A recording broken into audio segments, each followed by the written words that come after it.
Bem, Apocalipse 12, verso 10 e 11, a palavra do Senhor diz: E ouvi uma grande voz no céu que dizia: Agora é chegada a salvação e a força e o reino do nosso Deus, e o poder do seu Cristo, porque já o acusador de nossos irmãos é derrubado, o qual diante de nosso Deus os acusava de dia e de noite.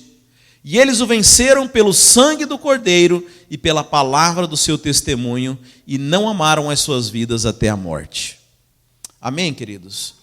Bem, nesse texto aqui é uma visão que João teve na ilha de Patmos, e ele está falando de algo que virá a acontecer, mas também por aqui nós entendemos coisas que estão acontecendo nesse momento. Aqui ele fala que há um acusador, e esse acusador aqui, no caso, ele já fala no passado, né? O acusador de nossos irmãos é derrubado, o qual diante de nosso Deus os acusava, porque ele está tendo uma visão de algo futuro. Mas no momento hoje, o acusador nos acusa de dia e de noite diante de Deus. Mas também tem algo que está no passado. Ele diz o seguinte: eles o venceram pelo sangue do Cordeiro e pela palavra do seu testemunho. Sabe, o diabo, a Bíblia fala que ele veio roubar, matar e destruir.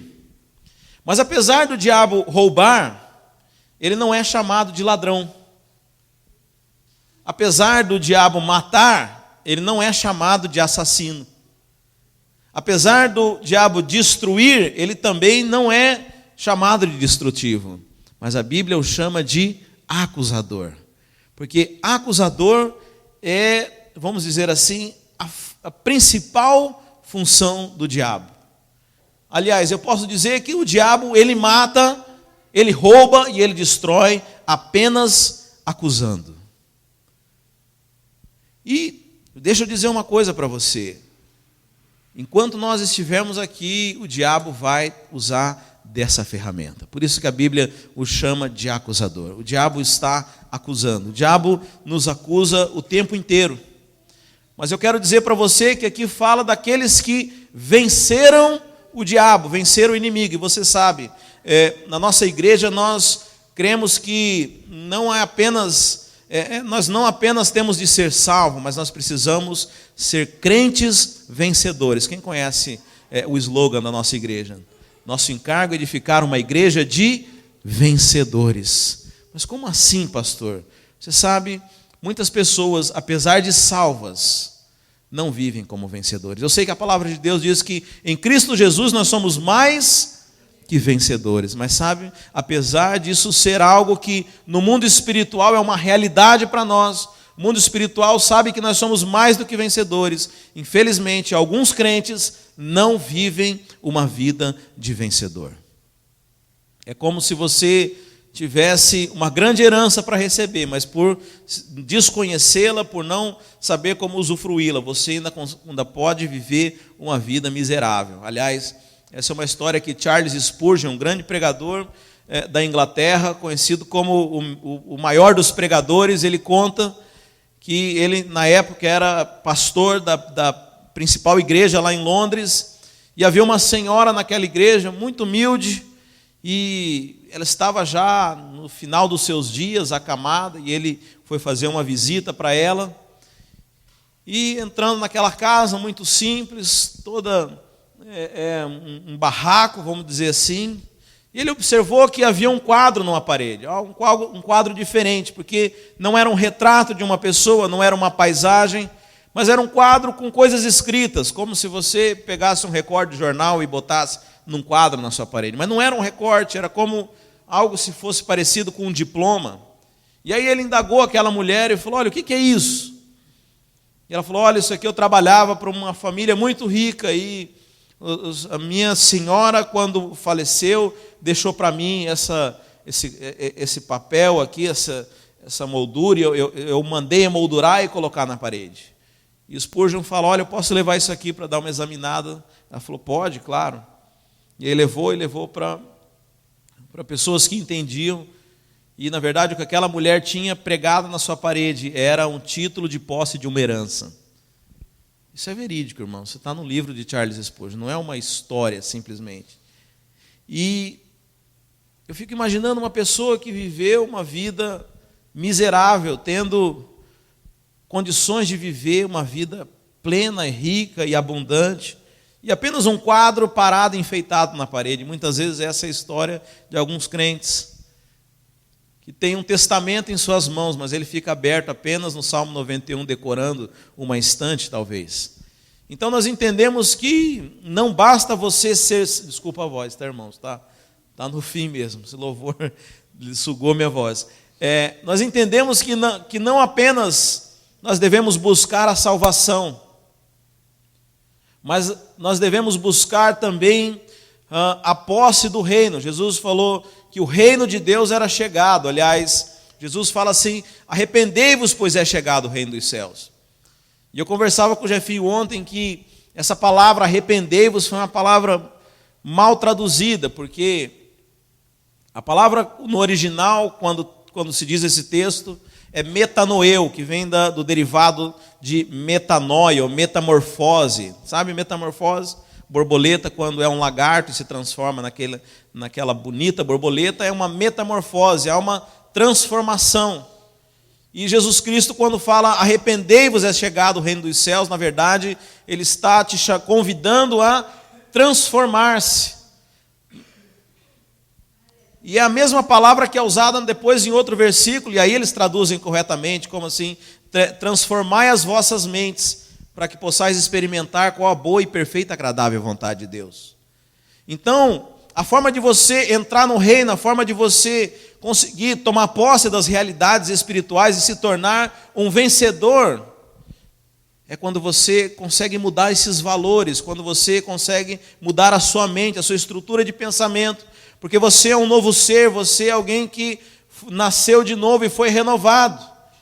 Mas, apesar do seu espírito ser novo, a sua mente ainda carrega traços de caráter e características que se assemelham a tudo aquilo que você experimentou na vida antes de você se converter. E a maneira como você... Então nós temos que reaprender a viver. Por isso que Jesus Cristo fala que o reino dos céus são das pessoas que são semelhantes às crianças, em que elas têm a humildade de aprender com as pessoas e começam a construir um estilo, uma estrutura de pensamento. Elas estão prontas para aprender. Sabe, gente teimosa não entra no reino de Deus. É verdade, irmãos. Aquele povo que ficou 40 anos no deserto, era uma viagem de poucas semanas. Ficou 40 anos por causa de teimosia. Sabe, porque Canaã é somente para vencedores.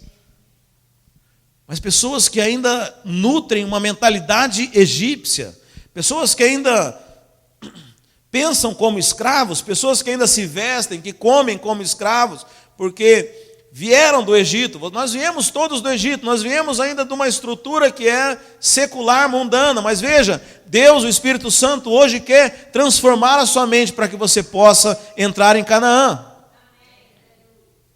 E o tempo no deserto é você quem decide. Se vai ser 40 anos. Pensou, irmão? 40 anos. Ou 40 dias. Jesus ficou só 40 dias no deserto. Então nós é quem damos que dizemos o passo. Deixa eu falar, transforme-se rápido, irmãos. Então o nosso propósito como igreja é sermos vencedores. Eu sei que muitas pessoas acham que o trabalho de Deus é simplesmente a salvação.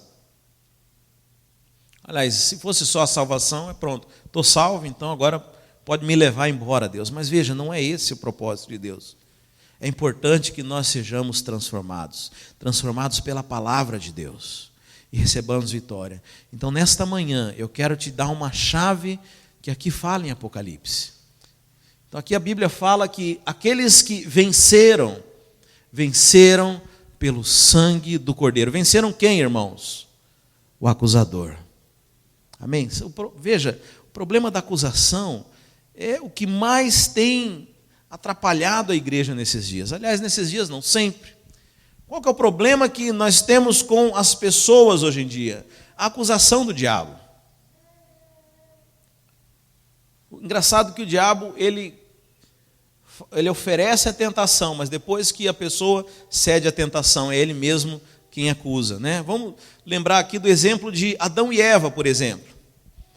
O diabo oferece aquele fruto que Adão e Eva não podiam comer, e uma vez que eles comeram, é interessante que Adão ouve a voz de Deus e se esconde.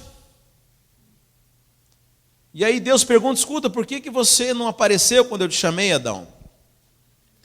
E Adão responde assim: eu tive medo. Mas por quê? Porque estava nu. E Deus fala assim: quem te disse que você estava nu? Quem te falou? Como que vocês acham que Adão percebeu que ele estava nu? Ele sempre andou nu. Mas quem contou para ele que ele estava nu? O acusador.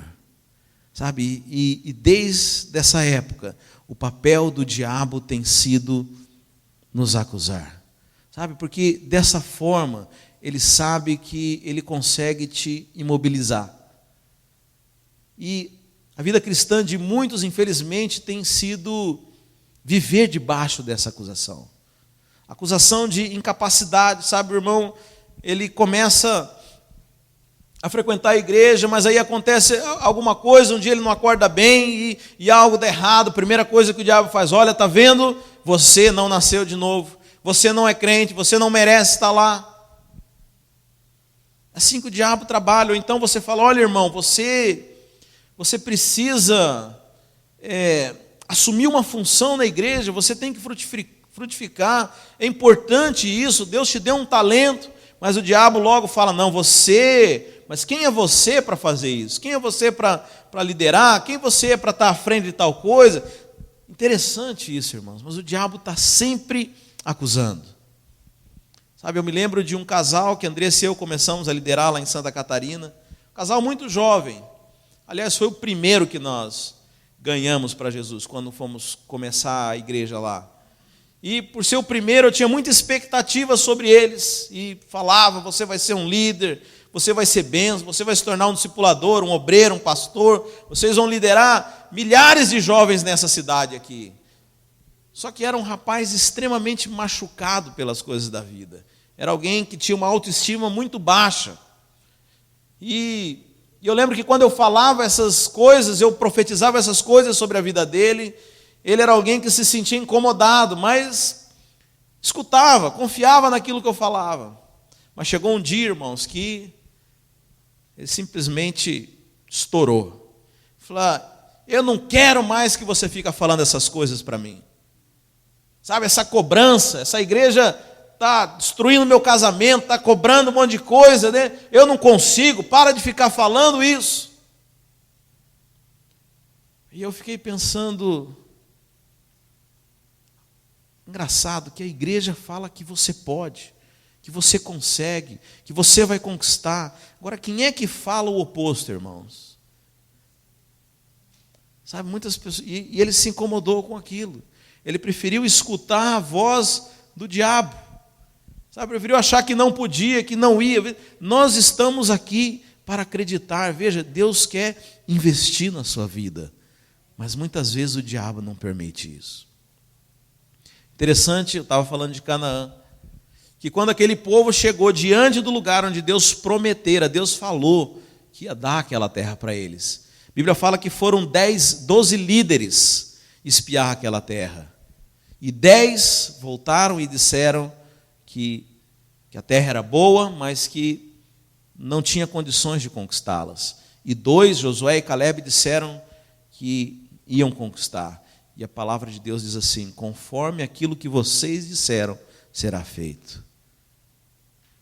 Sabe, incrível como o inimigo tem nos roubado tantas coisas. Sabe, a acusação do diabo tem destruído as nossas vidas. Sabe, e tem pessoas que têm movido a sua vida debaixo de acusação. E o pior de tudo é quando as coisas, quando as circunstâncias não andam perfeitas, porque aí sim o diabo, ele usa aquilo para te acusar. Então o irmão ficou doente, ou aconteceu uma situação infeliz com o irmão aqui que bateu o carro, e aí o diabo vem e fala: está vendo? Você tem algo errado com você. Ou foi porque você deixou de fazer tal coisa. Veja, irmãos, o diabo acusa tanto você certo ou errado. Sabe, o diabo ele vai querer botar peso, seja através de algo que é verdadeiro, mas seja com algo também que não é verdade, que é mentira. Mas eu estou aqui para falar a você nessa manhã, que aqueles que venceram o acusador, o venceram pelo sangue do Cordeiro. Sabe, isso aqui que nós estamos celebrando nessa manhã é a chave para você vencer o acusador. Mas como? Como pelo sangue do Cordeiro? Eu sei que a gente tem, né, nós temos o crentez, né, algumas manias de falar, né, e às vezes, minha esposa principalmente, acontece alguma coisa, sangue e fogo.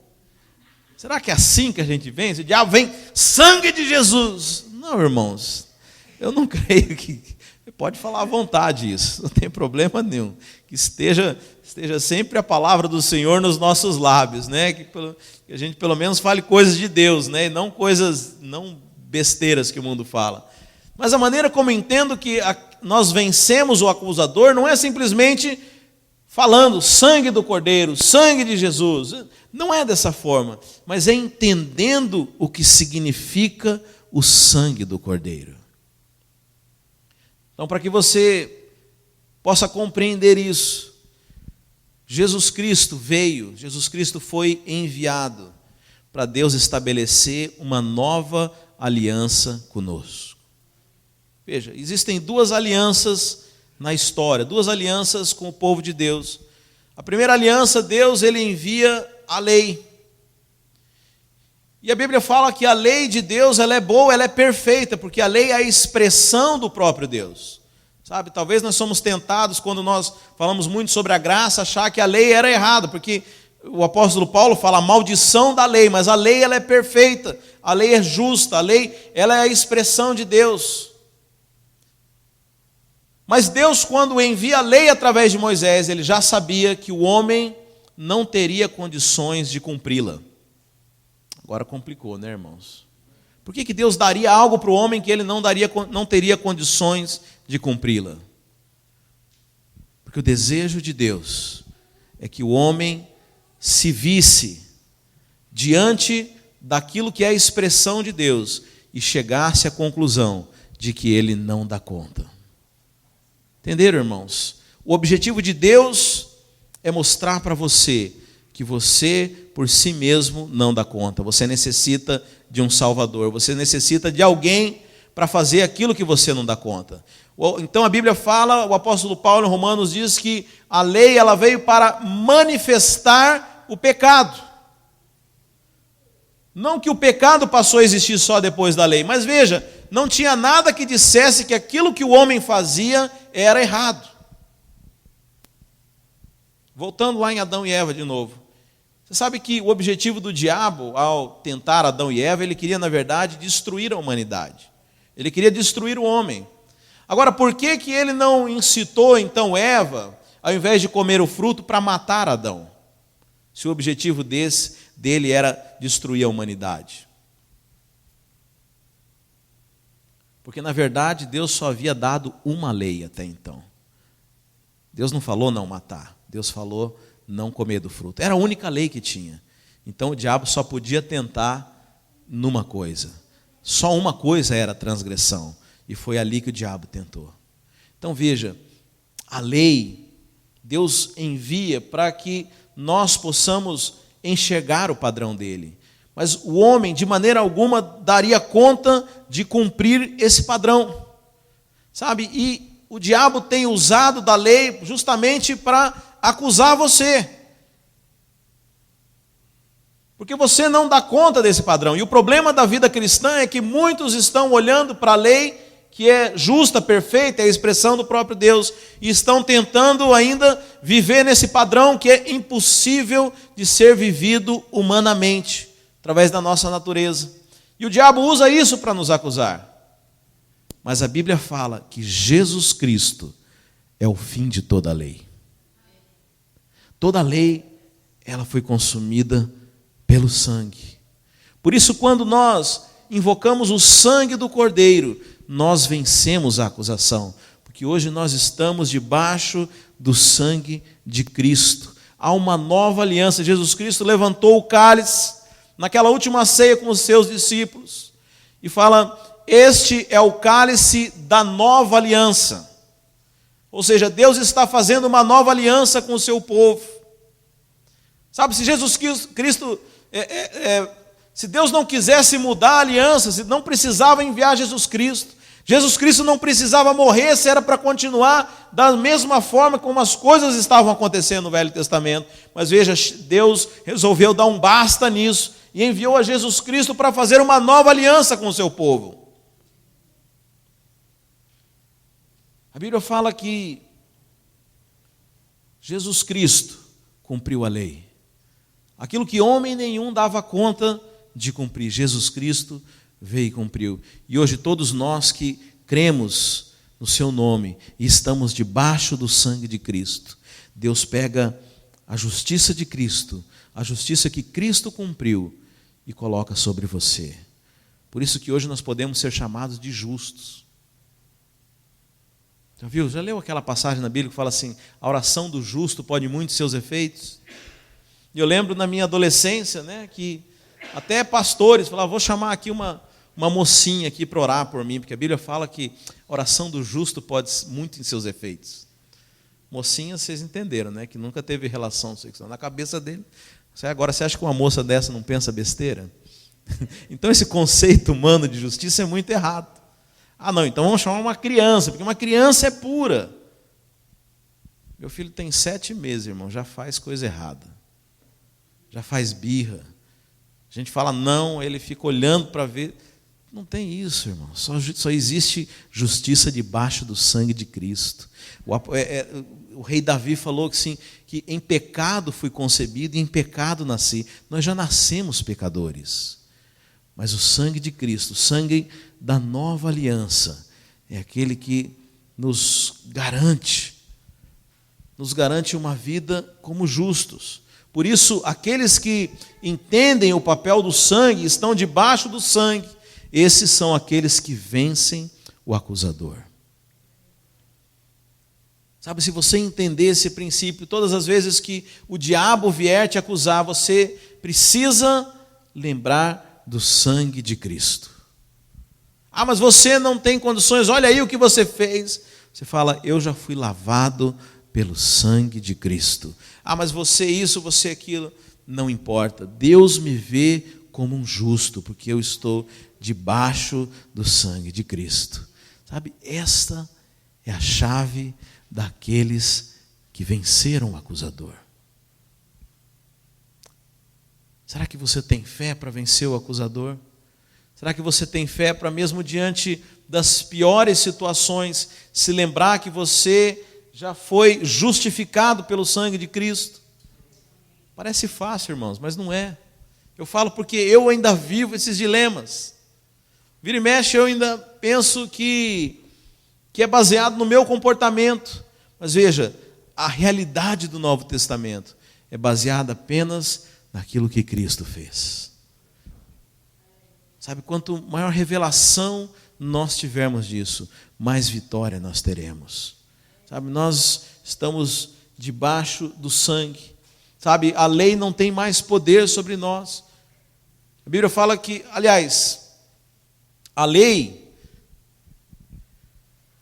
o pecado do homem era uma dívida que o homem tinha com Deus, e essa dívida só poderia ser paga de uma forma, com a própria morte, porque a Bíblia fala que o salário do pecado é a morte. E quando nós aceitamos o sacrifício de Cristo, lembra quando você se converteu? A Bíblia, provavelmente a pessoa que pregou para você falou assim, que Cristo morreu por você. Então deixa eu falar, a dívida que você tinha já está paga.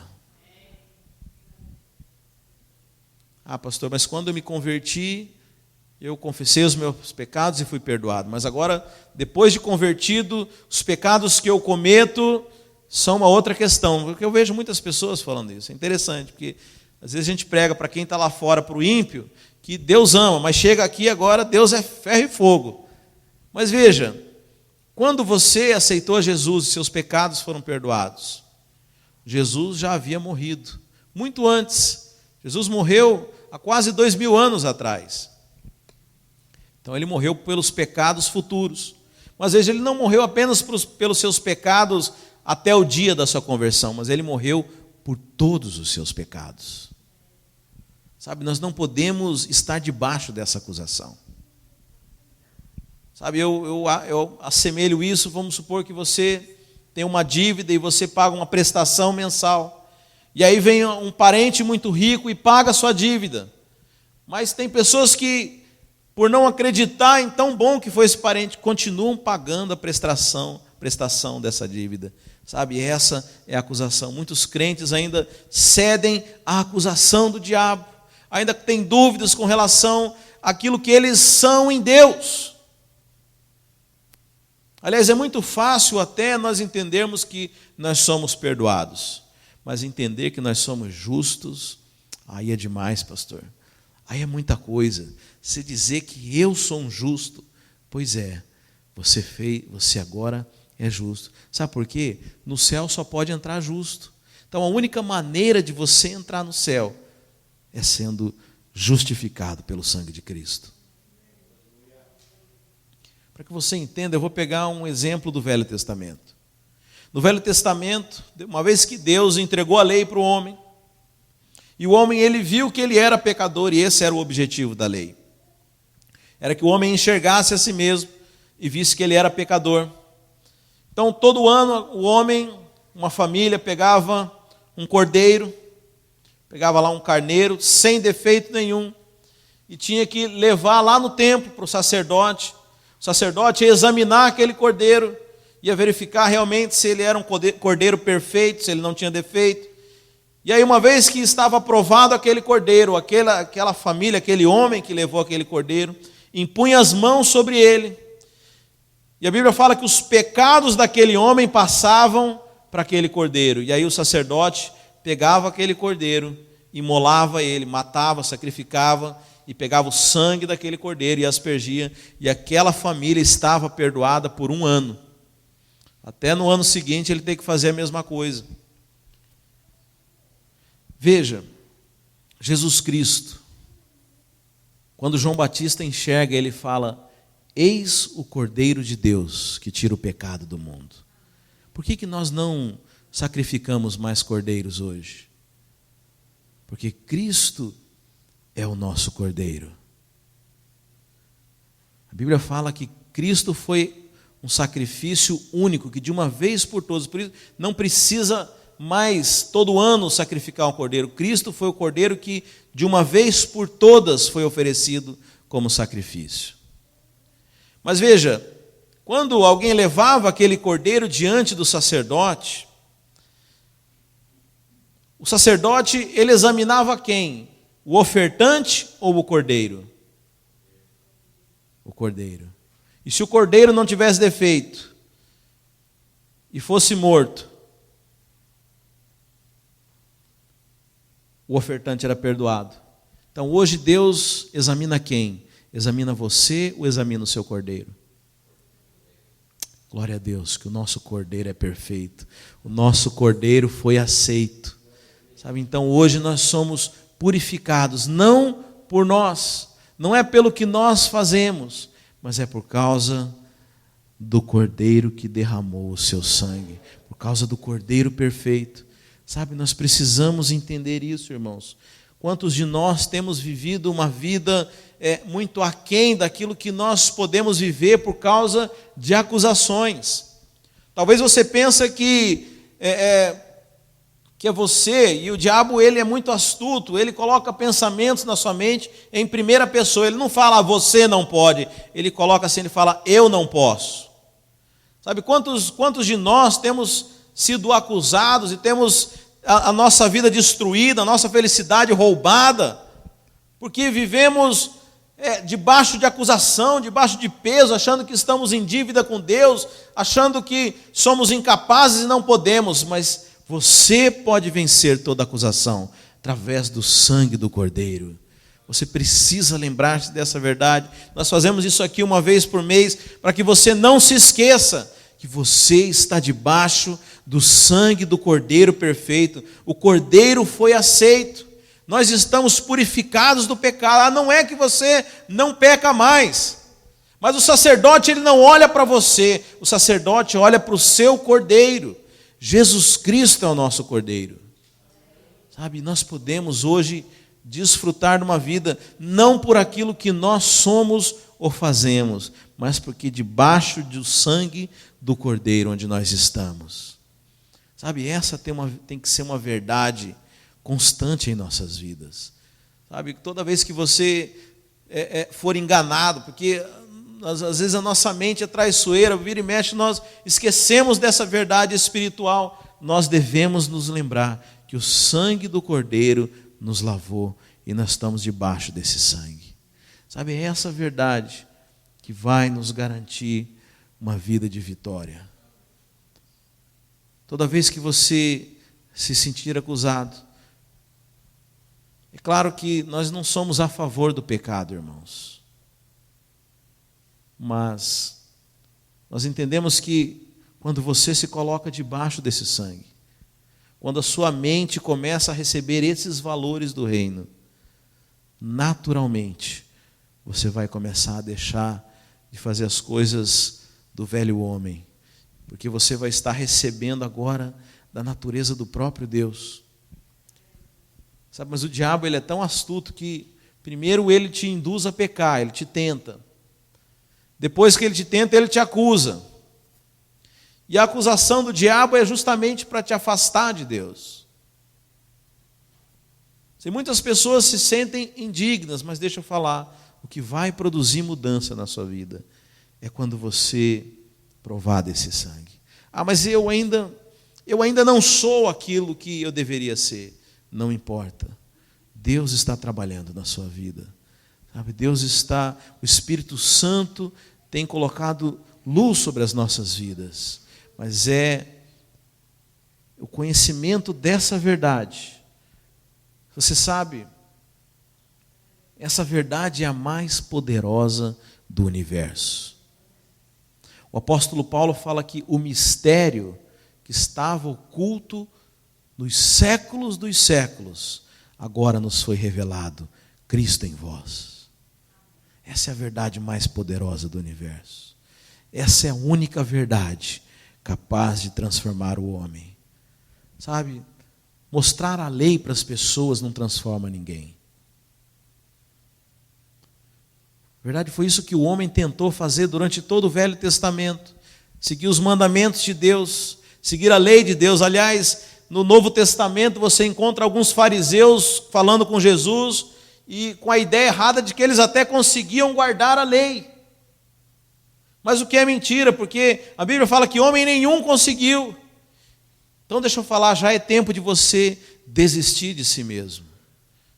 Já é tempo de você morrer e renascer um novo homem, porque a verdade que liberta é o sangue de Cristo. Não é a acusação, não é a lei não transforma ninguém, a lei ela só mostra o pecado, e veja, quanto mais você fica olhando para o seu pecado, quanto mais você fica pensando a respeito disso, pior você se torna, porque você cede à acusação. E ainda tem irmão que fala, não pastor, é o Espírito Santo. Mentira! O Espírito Santo não é acusador, o Espírito Santo é consolador. A Bíblia fala que o Espírito Santo veio... O Espírito Santo vem para convencer do pecado, da justiça e do juízo. Aí você lê um pouco mais adiante que fala do pecado porque o mundo jaz no maligno. Do juízo porque vocês não me verão mais. Pecado do juízo, perdão irmãos. Pecado da justiça porque vocês não me verão mais. E do juízo porque o príncipe desse mundo já está condenado. O Espírito Santo convence o mundo do pecado. E veja, não é dos pecados, é do pecado, da condição de pecador. O incrédulo, o Espírito Santo, o papel dele é convencer que ele é pecador. Mas veja, para nós, porque Jesus fala, porque vós não me verão mais, o Espírito Santo convence da justiça. Você tem uma voz convencendo do seu pecado, é o diabo, porque o Espírito Santo está aqui para te convencer que você é justo diante de Deus. Quanto mais você fica lembrando dos seus pecados, pior você se torna. Porque o que transforma, a palavra de Deus fala, que é quando nós contemplamos a Deus. e não a nós mesmos. E aí nós temos um problema, porque, como eu falei, aquela tradução onde fala arrependei-vos, pois é chegado o reino dos céus. E aí existe uma cultura errada dentro das igrejas sobre arrependimento. E as pessoas acham que arrependimento é você ficar lembrando das suas obras mortas e ficar se lamentando, como se o seu lamento fosse produzir um tipo de santidade em você. Não produz. Cada vez que você fica se lamentando naquilo que você fez, com esse falso quebrantamento, mas na verdade é sua carne querendo ter zelo diante de Deus, você só está dizendo que o sangue de Cristo não foi suficiente para te lavar. Porque Deus falou que os seus pecados Ele lançou no mar do esquecimento. Deixa eu falar, não lembra a Deus daquilo que Ele quer esquecer. Quer dizer, pastor, que então não tem problema que eu já fiz? Não, se você aceitou o sangue de Cristo, não importa o que você já fez. O que importa é o que você vai fazer de agora em diante. E nós somos transformados por contemplar a Cristo, não por ficar lembrando das coisas erradas que nós fazemos, por confessar a palavra verdadeira, porque a palavra diz que nós somos justos, justificados pelo sangue de Cristo. Nós precisamos ter revelação disso, irmãos. Sabe, o acusador tem deitado e rolado, e como eu falei, os irmãos acham que é o Espírito Santo, os irmãos acham que é quebrantamento. Veja, isso não é verdade, irmãos. Isso é apenas acusação do diabo. Nós precisamos nos convencer da justiça de Deus, que nós somos feitos justos. Agora veja, não há mérito nenhum nosso nisso, é tudo por causa de Cristo. Sabe, se você quer ser transformado com base na lei, com base nos seus esforços, você poderia até um dia chegar e dizer, olha, eu consegui eu mesmo me livrar do vício, eu consegui me livrar da mentira, eu consegui me livrar de tal coisa, mas veja, você não vai poder ter glória nenhuma naquele dia, porque a obra é de Cristo, toda a glória é de Deus.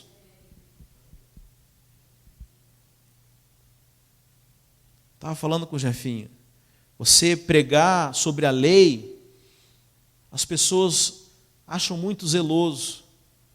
Se eu vier aqui dar de dedo e falar, porque vocês estão errados, arrependei-vos, raça de vida, vai ter crente que vai falar, bate mais, papai, já viu isso? Mas quando você fala da graça, as pessoas fecham a cara, porque a graça, ela é confrontadora.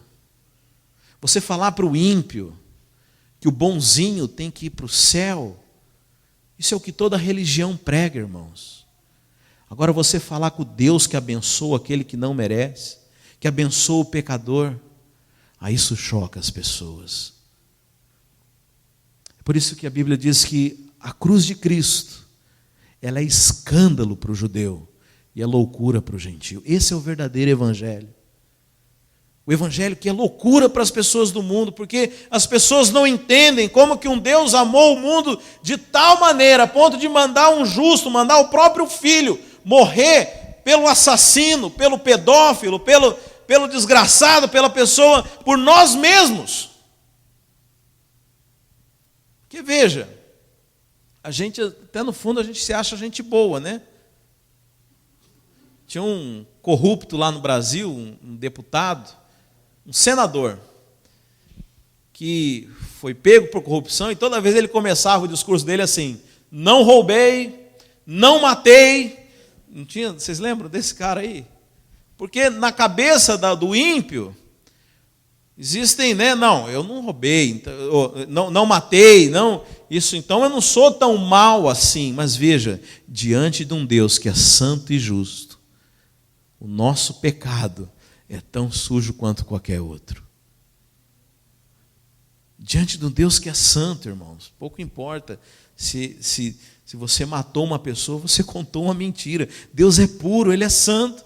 É porque você considera só os pecados entre nós, mas a pessoa que é ofendida é que conta. O pastor Luiz estava explicando isso um dia desse, porque as pessoas acham que mas pastor, Deus vai condenar uma pessoa só por causa de uma mentirinha? Depende contra quem é o ofendido. Você está ofendendo o próprio Deus, você não está ofendendo outra pessoa. É como você acha que se eu der um tapa na cara de uma pessoa na rua, eu der um tapa na cara do presidente, é a mesma coisa? Não é, mas nós estamos falando de uma ofensa contra o próprio Deus. Então veja, a única forma de nós sermos aceitos é se o nosso cordeiro for perfeito. O sacerdote nos aceita. Deixa eu falar, o nosso cordeiro já foi aceito. Você já foi aceito por Deus.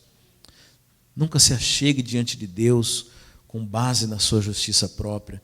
Nunca se achegue diante de Deus com base no seu mérito próprio, naquilo que você faz. Se achegue-se diante de Deus com base no sangue de Cristo. Sabe, é dessa forma que nós vencemos a acusação. Você entende? Eu não estou falando aqui uma palavra sobre salvação. Eu penso que salvação é algo resolvido na sua vida. Todos nós, se aceitamos a Cristo, nós somos salvos. Mas nós podemos viver em abundância.